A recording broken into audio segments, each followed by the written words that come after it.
welcome back to a sort of young person's guide to prog rock. I am your host, Ian Prize.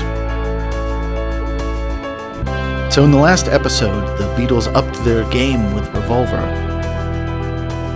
But the Summer of Love was burning hot, and the most commercially successful and beloved band in the world was going to create their psychedelic masterpiece, Sgt. Pepper's Lonely Hearts Club Band.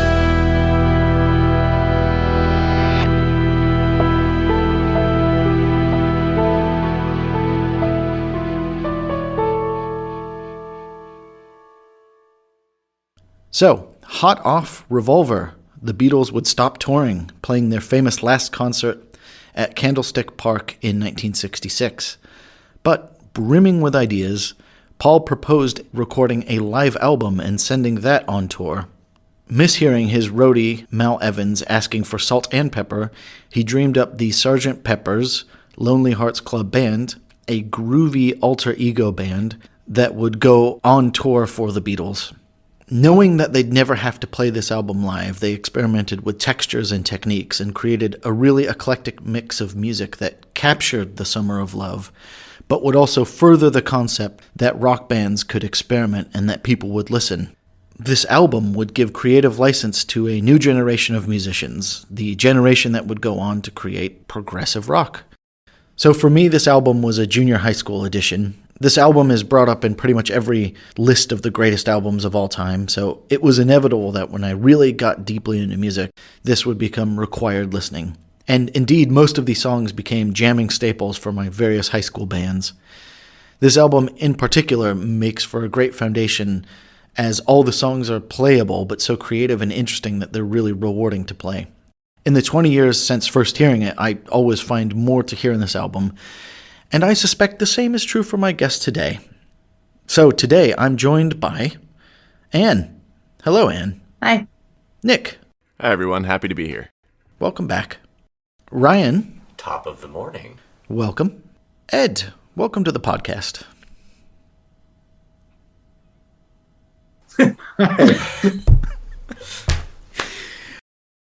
And with that, we'll start with you, Nick. Sure. Tell me about your history with this album and what you think about it. What I thought was really interesting was the entire time this really feels like a John album to me because of all of the psychedelic nature of everything. But what I thought was interesting is that most of the inspiration for like the concept came from Paul. And I don't think it's any coincidence that it was after he started taking LSD that he came up with this concept, or he sort of leaned into it a little bit more. So drug use played a heavy role in this album, of course, but I also think that it's interesting that it conveys those feelings even without being on drugs. So I think that's one of the more interesting things about Sgt. Pepper's, because it's really the first album to ever even broach anything like that. Oh, okay. Interesting. Anne, tell me about how you feel about Sgt. Pepper's.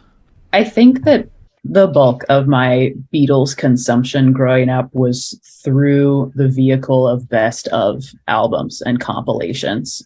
While I knew a bunch of these songs, I never had the larger context of where they fit in on the album as a whole, which was an interesting kind of revelation as I was listening to it and hearing all the pieces fit together for the first time, as opposed to singled out on some album that some person had decided this is the order the song should be in. I was also struck by how many of these have been used commercially, like by brands and companies in their advertising, and that I just heard and never made the connection that this was from this album. So it was a fun listen, because I don't think I'd ever actually sat down and listened to the entire album straight through, as opposed to just consuming all of the songs separately. Fabulous. Ryan? So to me, I don't think my opinion's going to blow anyone away, or I'm going to say anything terribly controversial, other than it's not prog, it's proto-prog. I can't argue they invented anything new here either, because they had already, they'd done some very heaviest, obvious experimentation, when we talked about Revolver and what they did there, and getting away from the pop formulas that had dominated some of their previous efforts. But Revolver was not a concept album. At least they weren't trying to organize everything around a theme or a couple different themes, and they hadn't been trying to have the songs come together as something more than just this collection of tunes that you could sit down and enjoy for an hour. I'm one of the people that think that all of the drug references are maybe a little bit overblown, because I think they're really well placed and tongue in cheek, and that like the song's not actually about drugs, but they're putting the bait out there for the stodgy old conservative people to take it and think that the song means to glorify drug use. It's really obvious, heavy-handed stuff, but it's almost like they're winking at the audience and knowing that, hey, we'll give the old folks an inch, and they're going to run for miles with this. And it's fun to watch them all freak out, because the song actually isn't about just psychedelia and taking drugs, and not at all, actually. Interesting. Ed, so how did you come to this album, and where does it sit for you and the Beatles in your life? Okay, so yeah, a lot of my first listening to music is like Dad's record collection, and if you're going for someone's record collection and you see the Sgt. Pepper's album cover in there as a little kid, that's the coolest album cover. You've got all the faces on there. I remember sitting and asking, who's this guy, who's that guy. So yeah, like inside the thing, you can cut out the Beatles and put different costumes on them and stuff like that. It's just silly, but as a child, you're looking at this, it's like it's the coolest thing ever. And like my dad had started cutting it out and decided halfway through, actually I should hang on to this, and he's put sellotape on some of the cutouts. So yeah, it's an early album for me, and because of that, it's never like stuck out as being, wow, this is so incredible, it's done this, it's done that. It's more like, why hasn't other people done these things when I've heard other albums, But then listening to it later on in life as an adult, it's the production that's really exciting. I love all the sounds of the tape modulation. It's something I love in my own recordings now. I love all that stuff. And yeah, to me, this is a George Martin album, not a Beatles album. Those guys put him through his paces. You mentioned this is a 4-track recorded album, which is crazy. It's built on reduction. Everything is recorded or bounced onto another track, and it's just the technical requirements of that is mind blowing. That's what's mind blowing about this album for me. I wasn't aware of the drug use thing because I was a child listening to it, but Nick mentioned this is when McCartney started joining them on their LSD journey. So I guess Revolver is 3 men on LSD. This is 4 men on LSD. From what I understand, I think McCartney and Lennon had a better bond because of that. And I think where I put this album in the Beatles' journey is the kind of the beginning of a new chapter in their career. So they are now working together differently. Lennon and McCartney are working together writing in a way they hadn't before. And I guess in the history of kind of rock and roll, it's like, yeah, it comes after Revolver, it comes after Pet Sounds. But this is some guys who, they're not playing music to play live. They're playing music to record in the studio, and that is why it sounds like it does. They're trying their best to make something they can't perform, and nobody does that, or no one had done that before then. Yeah, just to sort of comment on things that you were saying, Ed, and things that Ryan was saying.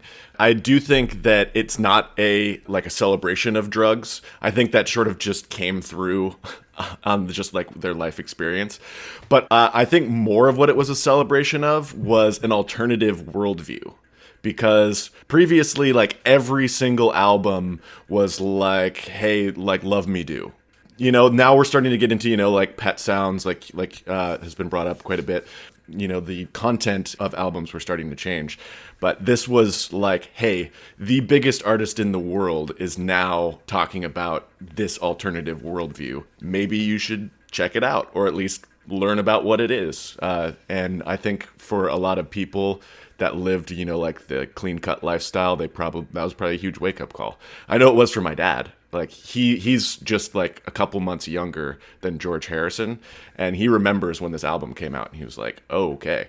Like, the world is changing now because the Beatles have embraced this, Summer of Love type worldview. Yeah, I'd say that's entirely how I feel about the content of this album. And I think, like, obviously at the beginning, they set up a concept but it falls away pretty quick. And then I feel like you have Lucy in the Sky with Diamonds, which is just psychedelic fun, but Getting Better, Fixing a Hole, She's Leaving Home, Within Without You almost sound cliched now, but they're very Summer of Love, personal awakening, personal growth, looking away from She Loves You and Boy Meets Girl type of song into what we consider to be very 60s, and then more, I guess, introspective outlook. It does feel like this is one of the, I feel like not most successful. I feel like John and Paul worked together really well on this song. I feel like I can hear their distinct styles and the decisions that they made in a way that still blends them together really nicely, whereas previously it very much did not feel that way. No, I agree with that. Again, going back to the LSD thing, I think before that, they were two separate songwriters who came together on albums. And you can hear when that's a Paul McCartney song, when that's a John Lennon song, and you can hear when they've worked together. But it feels like two guys who are doing it for a paycheck, whereas on this, it feels like two guys who are all friends working together. So, I've got a controversial opinion. Oh. I think this is almost entirely a Paul album that John, George, and Ringo worked on. And I'll say they worked on it with great talent, because if you're going to have a session player, John's the best session player on earth. But I really get the feeling that this is a Paul production with George Martin that the other three just hung out on. Because all I hear, I mean, besides the incredible playing and the beautiful vocal harmonies and all the beautiful production tricks and all that, all I hear from the other three is 110% being checked out. And I say this because whilst we won't be coming to it, in 2 albums' time, on the White Album, you can hear all 3.5 of them really blossom into themselves. You hear While My Guitar Gently Weeps, which is just arguably one of the George Harrison ones, but actually I like his other contributions there. You hear I think it's 17 really good John songs, and you hear Paul doing Paul's thing. And I feel like you hear Ringo playing, you hear George's guitar, you really hear the Beatles coming back on. I feel with this, you're really just hearing Paul conducting a band. I so disagree. That is a hot take. That is a hot take. Yeah. I disagree as well. I'll just say I won't argue that this is the pinnacle of their collaboration as a band. I won't say that by any means. I will say I honestly don't believe Paul McCartney is capable of writing many of these lyrics. And maybe I'm being influenced by his solo career after the Beatles or his previous works, but some of these songs I feel are too deep for Paul. Ed, were you going to say something? So during the break between Revolver, ending tour, writing this, Paul McCartney and George Martin did work together on a film score. So I imagine you get that energy in the studio. You're going to hear what you think is more of Paul running the show, but I think it's probably, he has got a close relationship with the producer, and you can probably hear that. But then you've got so many distinct individual, songwriting performances from the other guys that, that's why I kind of disagree with what you're saying. Oh my! Especially when you think of one of the things George Harrison was doing in that time off was learning to play the sitar, and then you've got Within You Without You. It's that vibe is also there on Lucy in the Sky with Diamonds. I think what happened in that break tells you what's going on and who's writing. Well, Ian, I'd like to inquire about your spicy point there, though. What else would you say to support you're positing that, hey, this is all Paul's album, other than the fact, though, it is his concept, the whole wacky Edwardian Sgt. Pepper's bit, the maybe kind of imagining him as the master of ceremonies, though. Maybe it sounds like I'm making your point for you, but what else would you say? Because I don't actually necessarily disagree with you, but I'm just curious how you would defend that this is absolutely the Paul show. So he's got 8 of the 13 songs. I think John helped out a little bit with Getting Better and She's Leaving Home. John has 4 songs. Admittedly, Day in the Life and Lucy in the Sky with Diamonds are masterpieces. And of course, John's John. Fine.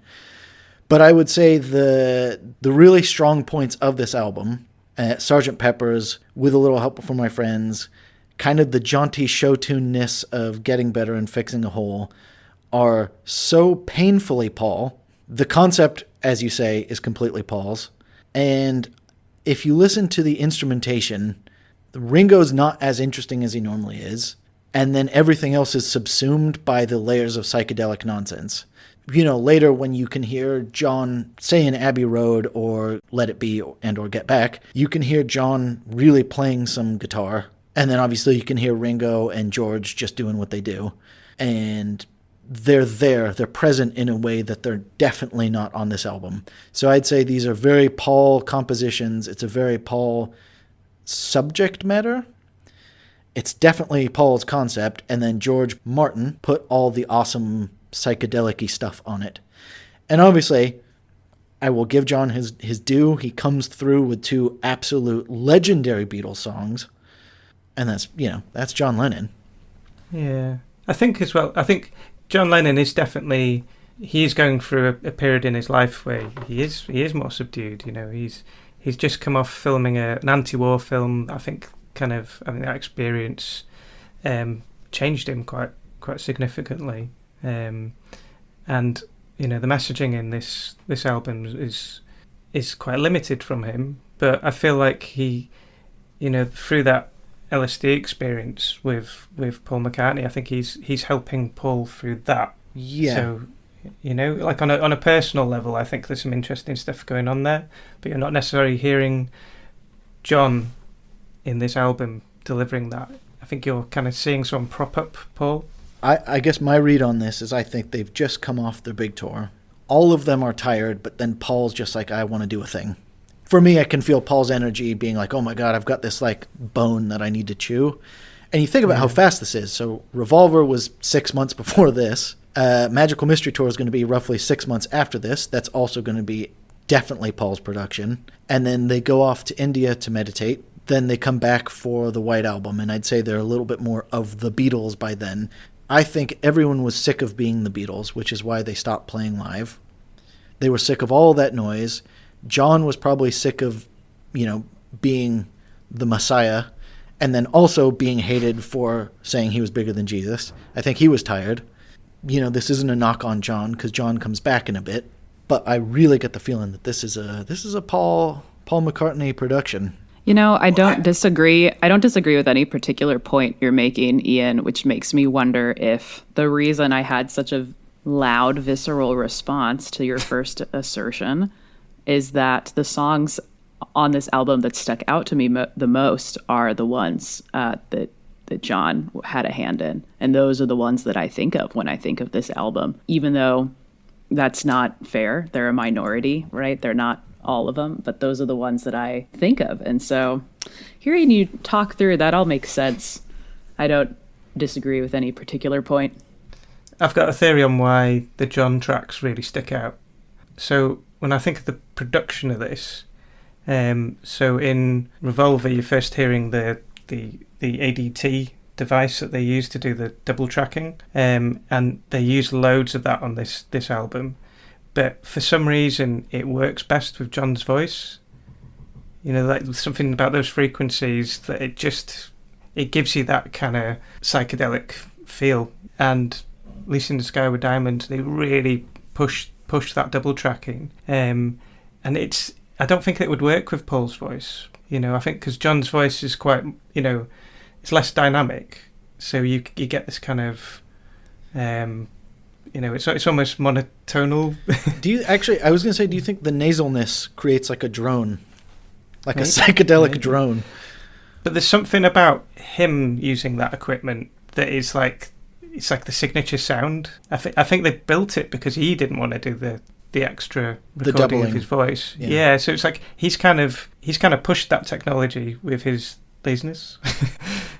So it's kind of built around him, and it's like a signature sound. So I think that's a really good reason why those songs really stick out, because it just doesn't work with the other guys. They don't. I think, and maybe this is a good segue into talking to this track by track, but we started off our opening song, the titular song itself. It sets the mood, and that's where I think you could really make Ian's argument that Paul's about to take over and steal the show here, because the way the first track starts out, it's, you imagine like, yep, they're done with mop tops, they're done with the old kind of hollow body guitar sound, or the insipid high school love lyrics.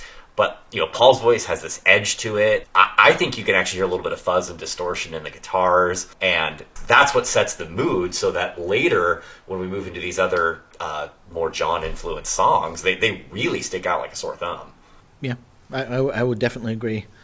And with that, we will start the album, starting with Sgt. Pepper's Lonely Hearts Club Band.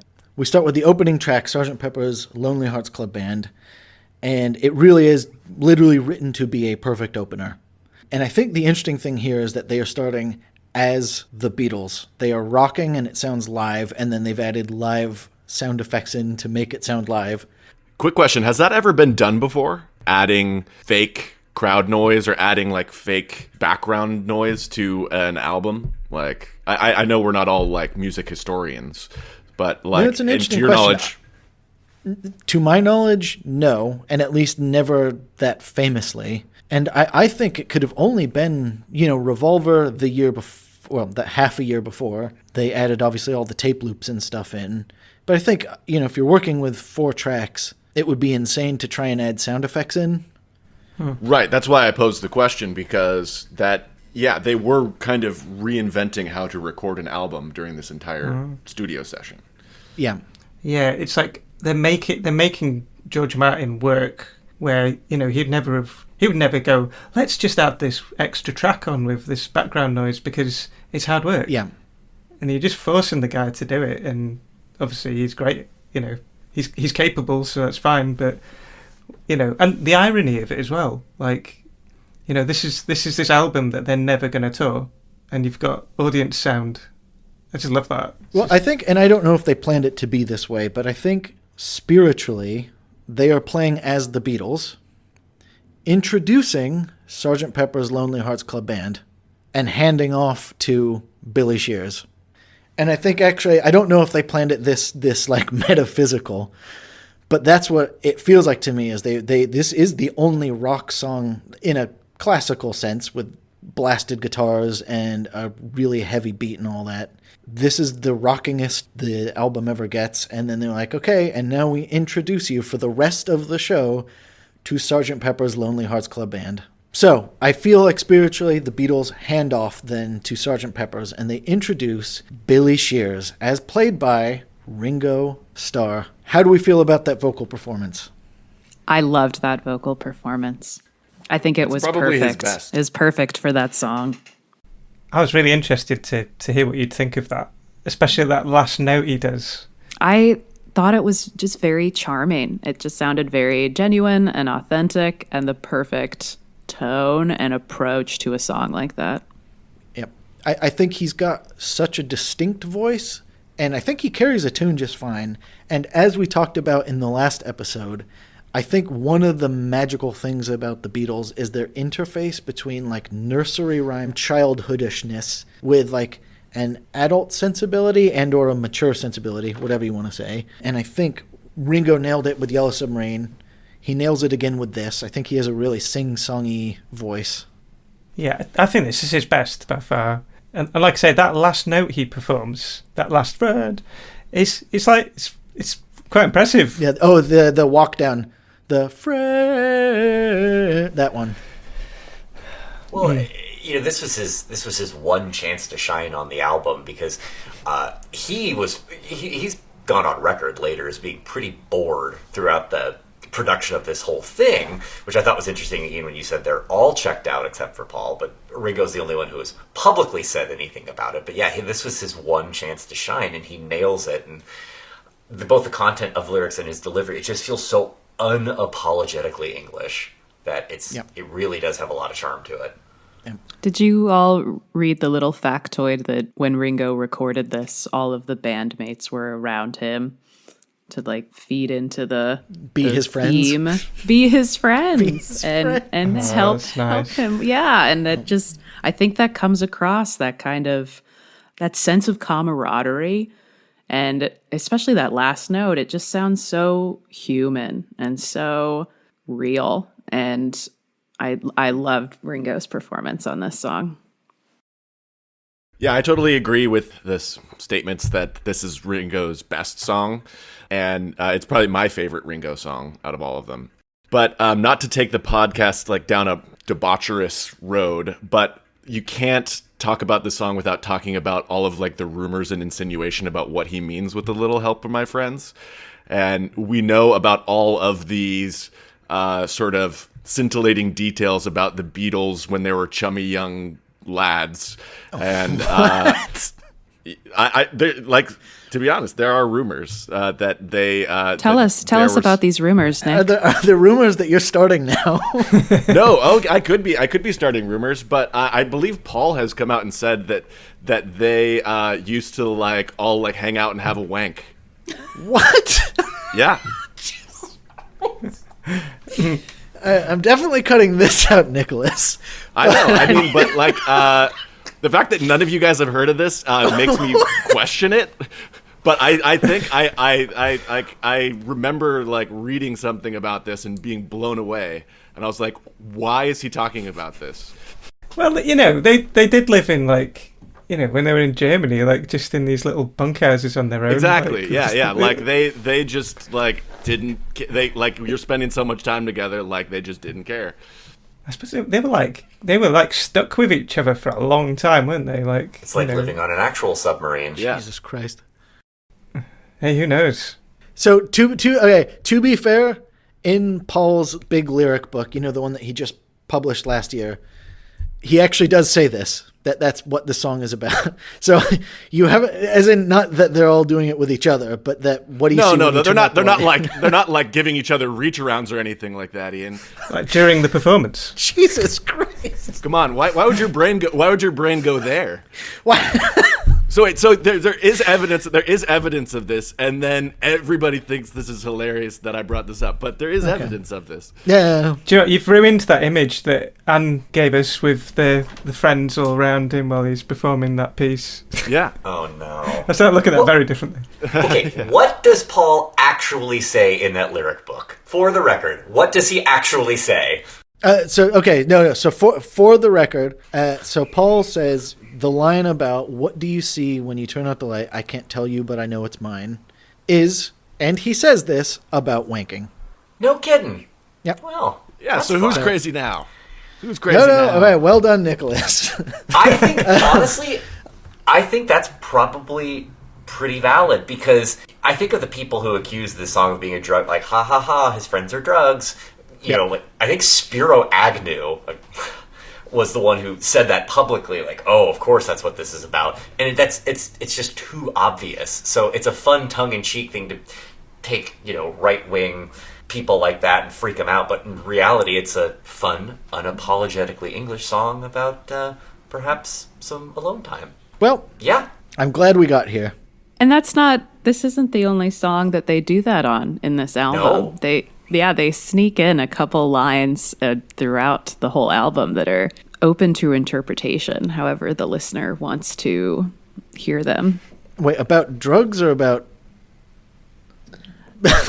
About not safe for work topics, I suppose. Okay. I mean, this is 1967. People are still pretty buttoned up. There's still a lot of stuff you can't really say or let alone sing about. And Could you say this was the beginning of the unbuttoning? It was only a couple of years ago that Please Please Me was, you know, kind of a risque thing to say, and like, you know, a risque play on words, and it just sounds so innocent. Just so you know, Please Please Me is a British phrase about rim jobs. Just so we all know. Oh yeah. It's a well-known. Yeah. In the English tradition. No, not at all. I feel like you have I can't to let leave you go all of on this in this. now. Jesus Christ. Well, we could apply some of these comments to the line in the chorus. I get high with a little help from my friends. Even though marijuana was very commonplace at that point and a lot of people had tried it, it still wasn't publicly accepted. And that's in the chorus even. That's not a throwaway line in the verse. That's part of the whole song, which is a you could interpret as getting high on drugs. Exactly, and that's the part I think is just way too obvious. So it's a fun wink and a nod, but in reality, it's about something very different. Yeah. Well, I am happy we settled these deep questions. The only other thing I want to say about the song is I really liked the bass line. I really liked the walking bass line. And I was reading that John Lennon was originally kind of wrote this as a different song when one of his fingers was broken. So one of his pinky fingers, and I wonder if it was on his right hand. I couldn't find out which hand it was.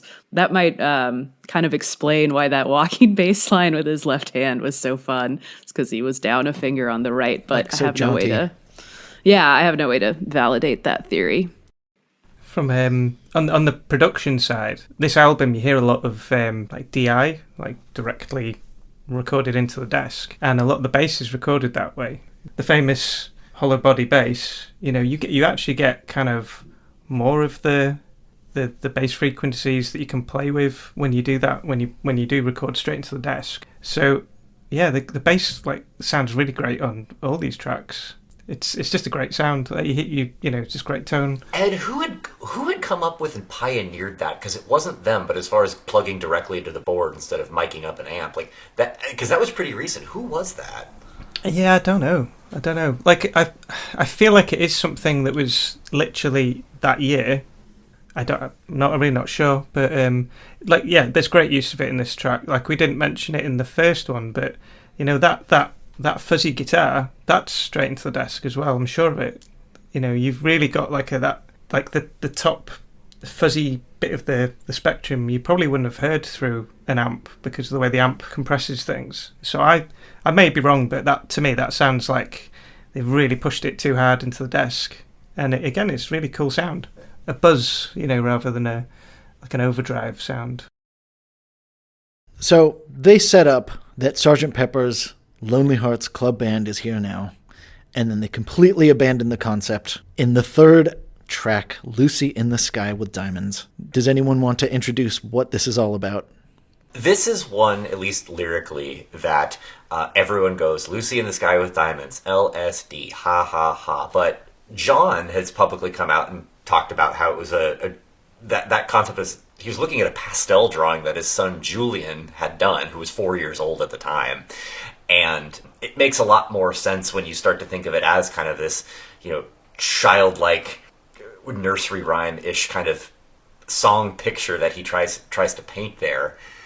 And like you said, Ian, the concept completely goes away because this is the first song where it's clearly John's doing to, he's part of the cast of characters, but I think it's really interesting that that's true, because I didn't know that it was about him describing a drawing that his son made. But I think something that we've sort of alluded to a lot, but we haven't really addressed head on, is that the Beatles had a really great sense of humor. And I think it was probably John chuckling to himself like, hey, everybody's going to think this song is about LSD, but it's really about my innocent little son's painting. I'm just going to have a laugh about this. I'm sure that tickled him to no end, like that everyone thought this was a drug song, but really it was like, oh, this is just an innocent, childlike wonder, which I guess has its own drug-like connotation. I think if you really tried to write a song that was like this because of drugs, it's like it wouldn't have been as interesting. You couldn't write it. What a great, I don't think. Yeah, you couldn't. No, it's so cool. And to Ed's point about would someone who was actually writing about an LSD trip write a song this good? And it sounds like we're saying no. This is probably simply influenced by previous media portrayals of LSD, like Alice in Wonderland is the one I keep coming back to because that's the one this song reminds me of the most. Oh, I think there even were some public comments. I don't remember whether it was John or Paul that said this, but they actually did remark on, we did try and record 1 or 2 times while we were under the influence, and the product was absolute just trash, like unlistenable garbage. Yeah, I think you couldn't do this on drugs. No, you couldn't play any of these songs on drugs. No. I think it's one of those, those, obviously this goes to anyone who creates anything, like the experiences you have in your life influence your work, but it doesn't mean, if you're someone who, gets a kick out of jumping out of planes, you're not going to write a song while you're jumping out of a plane, but, that would be impressive. But you could write about someone else's experience and how they've described it to you. Exactly. And with this song, it's really easy to go, oh yeah, this is about LSD, not just because of the title, but like the sound of it. They're using that crazy tape modulation. No one's used to hearing that. Like, people are not used to hearing that effect. It's new effect. Yeah, it's on Revolver, but like in other recordings, this is a George Martin thing. They've recorded the vocals too fast and then slowed them down. They've it messes with your head. So you're like, oh well, they've done that on purpose to give us that feel. And like you were saying, it's not a visual thing. It's not an audio processing thing. It's a feel thing, isn't it? And they've kind of feels like to me that they've captured the vibe. Yeah, this album is 50 years old, and that sound is still distinctly weird. It's still a weird sound even now. I was going to say, I feel like this is the psychedelic song. Like, if you're like, what's the dictionary definition of psychedelic song, it's this. And I feel, even though they didn't use sitar, the harpsichord has that sitar-y, creepy, bling, bling, bling, bling, like sound. And they've got the drone of the tambura in the background going, Rrr. I think they've got some like rotating speaker on the vocals as well. They use that Leslie organ speaker a lot on this album, I think. The only other thing I wanted to mention about the song is the time signature change from the verse to the chorus. How it goes into 3/4 in the chorus, which is, I guess, refreshing, because usually when I think of prog rock, I think of bands using a 9/8 time signature just to be jerks and just because they can. And I don't know how accurate this is, but I was reading somewhere that George Martin was quoted as saying that John Lennon didn't really understand time signatures. He just wanted to follow his lyrics, and if his lyrics told him to do something musically, he tried to communicate it to Martin, and they would just do it, which was kind of a fun, refreshing factoid that I hope is true. I like that. Yeah. No, I'd say that squares very much with what we know about John and what we'll talk about later. And I think, to that point, I think the switch from the waltzy 3/4 kind of nursery rhyme imagery, and then the hard rock bump bump bump bump bump bump 4/4 chorus, that contrast is beautiful. Like, it just explodes off the page, so to speak. And you mentioned Alice in Wonderland. What I find very interesting about that, so you hit the nail on the head. John Lennon said that the lyrics are based on Alice in Wonderland. And interestingly, talking about Victoriana, that was another time and place where people were like, oh, all of these are drug references, because all the Victorians were on laudanum and whatnot. So all of the goofy Victorian, I won't say psychedelic, but Victorian fantasy imagery, which was probably all, I don't know, social and political commentary. At the time, people were like, oh, these are just opium references and whatnot. So it's interesting that 80 years later, John Lennon takes that type of vibe, and I don't want to say does the same type of thing, but takes the vibe of a bunch of opium addicts. It just encapsulates the concept of whimsy even now, again, 50 years later. When I think of whimsy, I think of playing croquet with flamingos. Yeah, yes. A quick little anecdote. So I was walking home after school. It must have been, I don't know, age 11, 13, something like that. So like fifth grade? Fifth grade or so. Yeah. With a good friend of mine. And we were talking about Under the Bridge downtown by the Red Hot Chili Peppers. And he was like, you know that song's about heroin. And I was like, buddy, get out of town. They are the Red Hot Chili Peppers. They don't do drugs. They are hardworking professional musicians. And he's like, no, seriously, think about like like Under the Bridge downtown. It's where I drew some blood. You know, that's like a heroin thing. Again, we're 13. And I was like, I don't know what he's talking about, but that is Anthony Kiedis. He has a job in a house, and you're going to bring that sort of slander. You're going to bring that sort of slander to this conversation. So anyways, I was a narc. Yep. Mm-hmm. I love that story. But it kind of speaks to, like, that is a really interesting story in that it does speak to how we think about drug use. You know, it's always this negative thing. And it's like, well, that's just half the story, isn't it? You know? My only flag in the ground with both drugs and then just we'll drop to darkness for just 1 second, and mental illness, which we'll talk about in 2 weeks' time with Pink Floyd. Drugs and mental illness in music. I will say, I think they are a component that you can't escape from because creative people tread that line. They walk through the doors of perception many, many a time. I will say there's also a bunch of people who do drugs and don't write Sgt. Pepper's. I'd say the majority. Yeah, in fact, most of the people taking drugs aren't writing Sgt. Pepper's.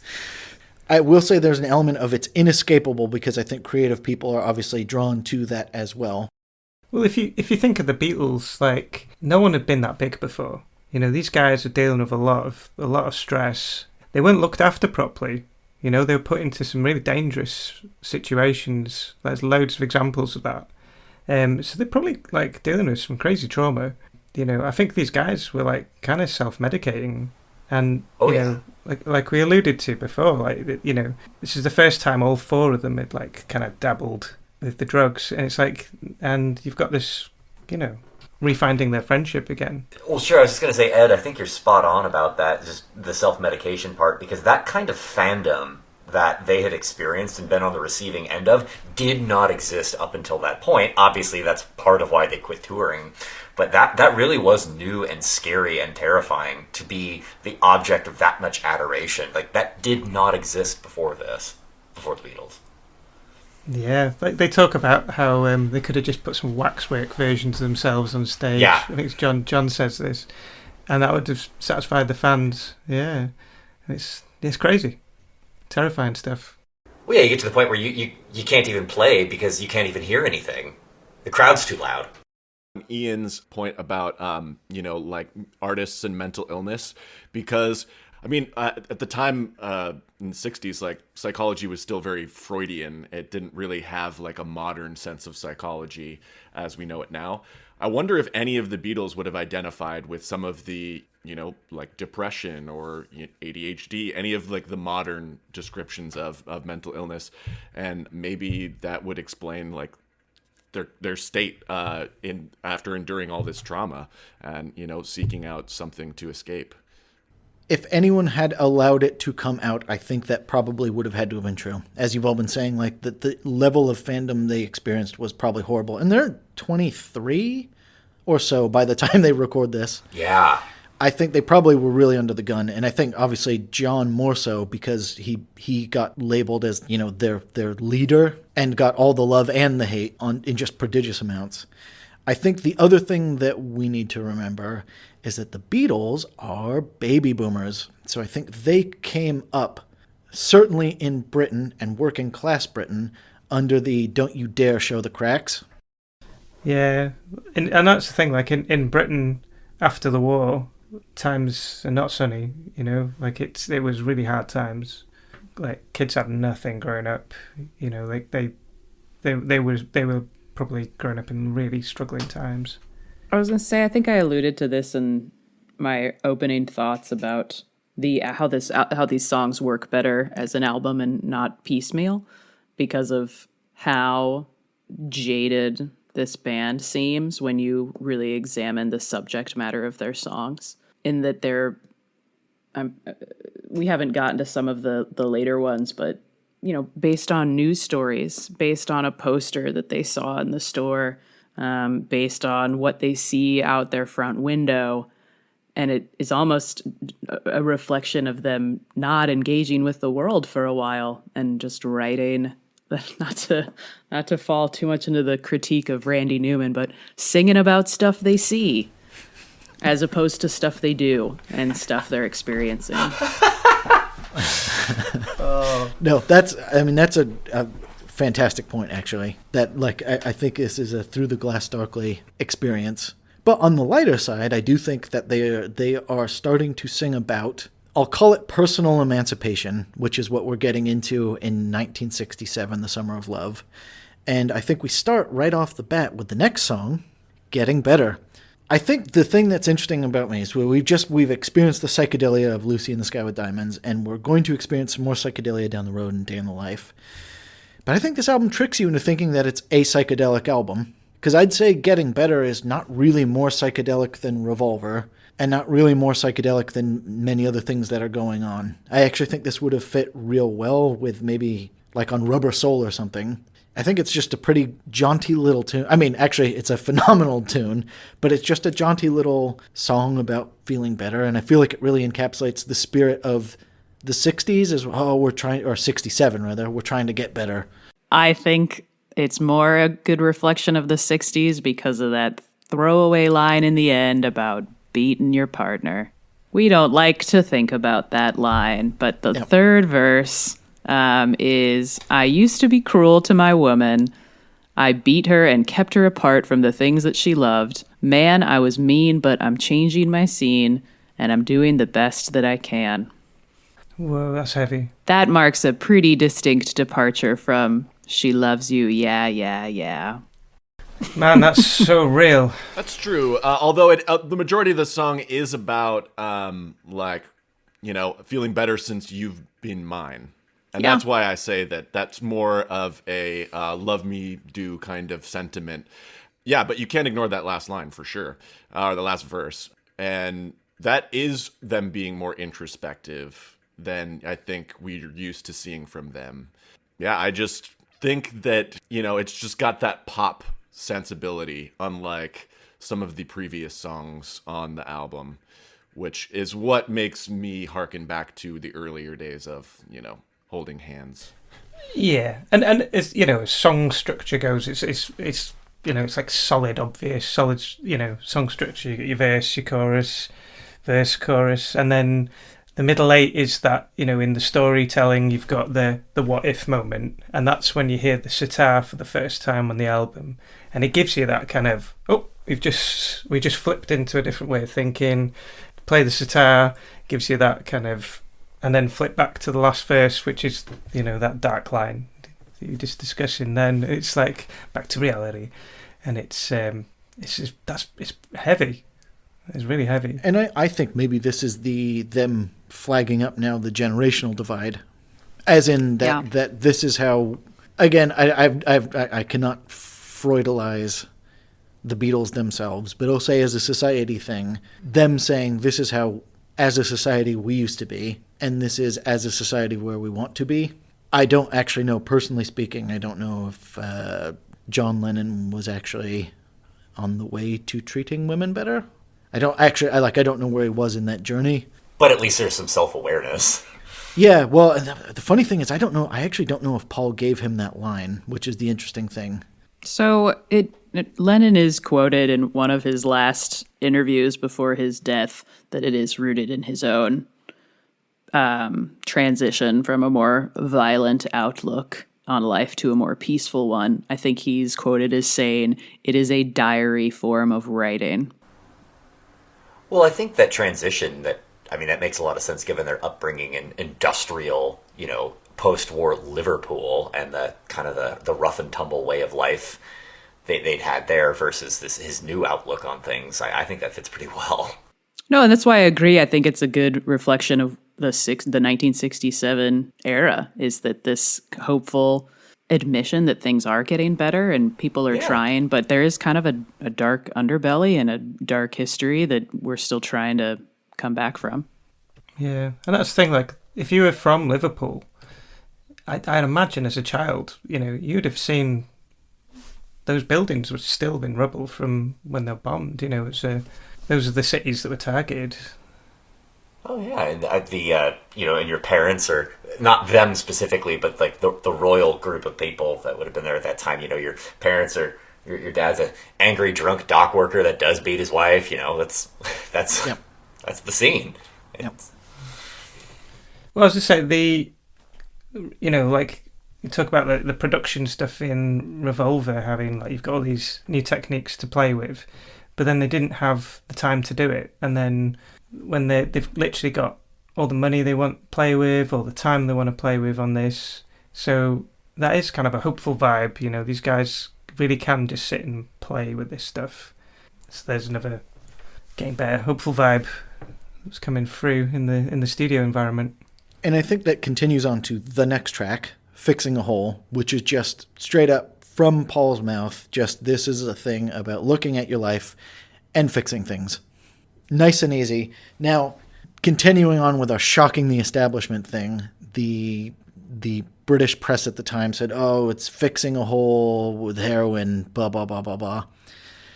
Which is funny, I had completely not even thought about this, because this doesn't feel like a slow and zonked type of song. This is actually really jaunty, not very Nirvana-esque.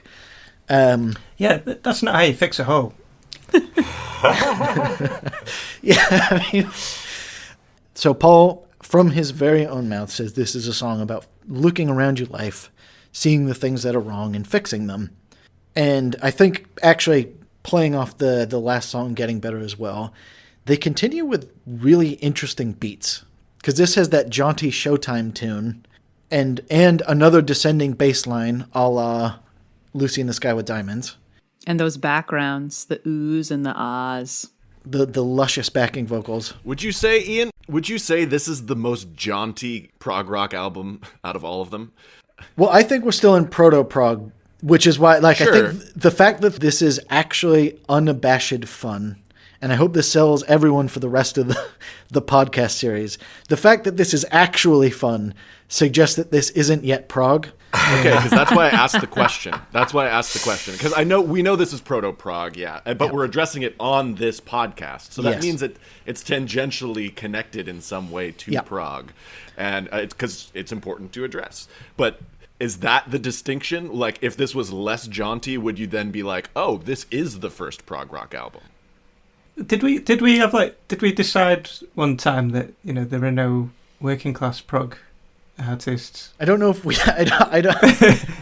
I'll check the minutes, but I don't know If it hasn't been said yet, I'm glad someone said it. Because that's hilarious. It feels that way anyway, doesn't it? Yeah. It's a working class thing. I just think we have to mention with Fixing a Hole that it's about McCartney and how his fans would just stand outside of his house all the time and how he saw the issue from his perspective. Oh, so this is another, like, literally looking through the...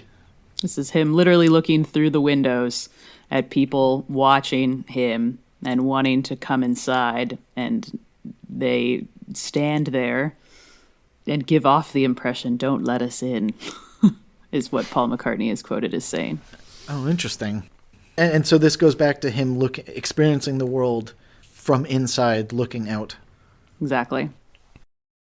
I don't know who's playing guitar on this one, but the guitar solo on this one I love. So the thing with like using like modulation effects on guitars, like what makes them really stand out is often like the really smallest time delays. You know, you hear it on this album loads of times, you know, with the tape machines. Like it's literally someone slowing down the tape by putting their finger on the tape. So you're getting like the slowest delay times and these wobbles, and you get these crazy flanging effects that are going on, and you hear it loads on the vocals, but like you hear it on the guitar on this one, and I just love it. It sounds very dreamy. Yeah, it's cool. Love it.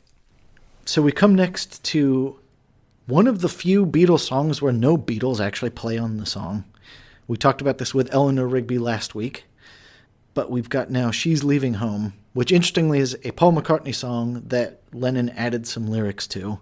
I think it's about one of their fans who left home or something, as in they had read a... Yes, they didn't actually know she was a fan, but they saw there's an article in the Daily Mirror that Paul read about a 17-year-old girl named Melanie Coe who ran away to be with her older boyfriend. And they realized later that she was a fan, and she had actually met Paul McCartney like 3 years previously. But I don't believe he knew that when they wrote this song. It's a great little slice of life. And interestingly, for most of my life, I've just skipped this song because I was just like, okay, I'm grooving, oh, nonsense classical song, and then back to grooving. You barbarian. Oh yeah, no, I'm unabashedly a Philistine. But listening again, yeah, that backing track is lush, and the melody is actually really good. And I say actually as if I'm surprised that the Beatles came up with a good melody. I think it's interesting that they decided to go back to the Eleanor Rigby formula. And would you say that this is very avant-garde for the Beatles to go down a direction where they're not playing any instruments at all? Like, I get that they couldn't perform Eleanor Rigby on stage and that they were giving up performing on stage, and that's sort of the message of this album. Or sort of what drives a lot of the, sort of ideas behind it.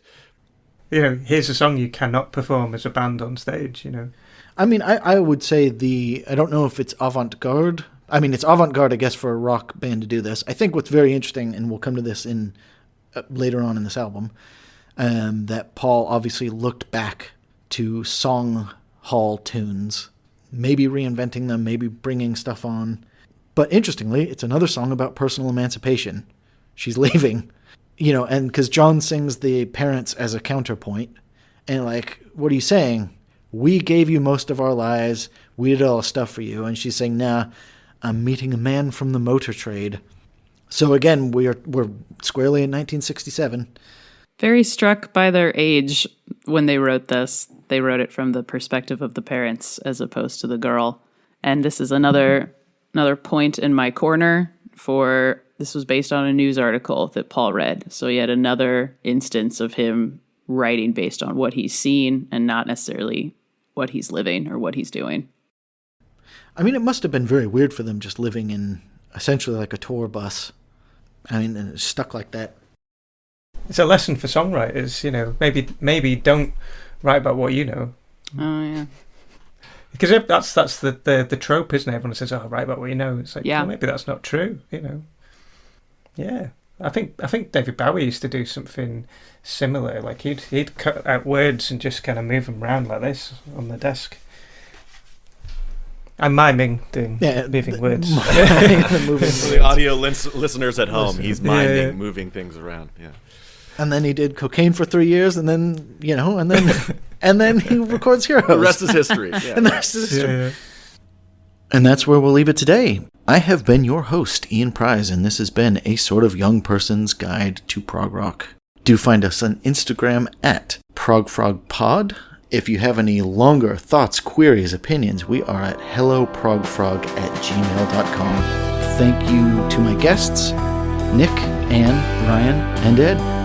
Join us next week for the second half of Sgt. Pepper's Lonely Hearts Club Band.